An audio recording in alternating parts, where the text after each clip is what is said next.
7:45 a.m. in the morning here in Alaska. This is where I slept last night. Had the northern lights showing. I'll put that in some video.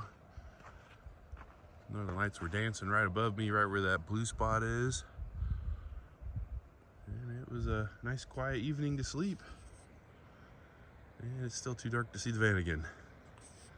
But that's mornings in the early November months.